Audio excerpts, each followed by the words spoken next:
Kasako Media, tunaangazia maisha, tunaandika kesho.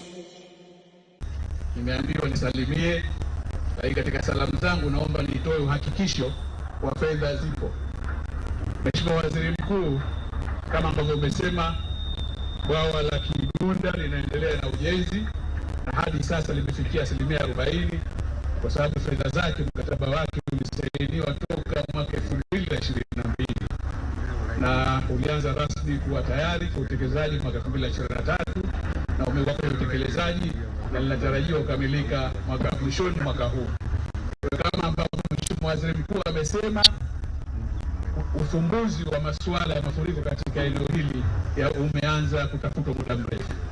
Kwa mabwawa 6 ambayo Mheshimiwa Waziri Mkuu pia ameyasema, mkataba wa fedha zake ulisainiwa tarehe 28 mwezi wa 3 mwaka huu.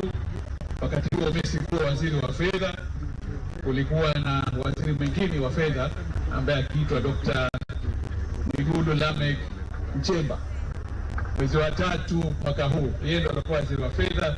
Jitihada zote zilizofanyika kupata fedha hizi zilikuwa ni zake. Kulikuwa na mambo ya kukamilisha kabla mradi ule kuanza rasmi, na mambo yote yamekamilika tarehe 8 mwezi wa 8 mwaka huu 2025. Kwa hivyo kwa sasa hivi mradi wa ujenzi wa mabwawa 6 haya uko tayari kuanza, na fedha zake kama ambavyo Mheshimiwa Waziri Mkuu amesema zipo, na mimi nataka kama ambavyo mniagiza ni wahakikishie wana Kidete fedha za ujenzi wa miradi wa mabwawa 6 zipo. Mabwawa mwingine mawili ya ziada atazungumza Mheshimiwa Waziri wa Uchukuzi. Tulinong'ona tukubaliana namna kupata fedha zake nayo waweze kujaza kujengwa. Kidete oye!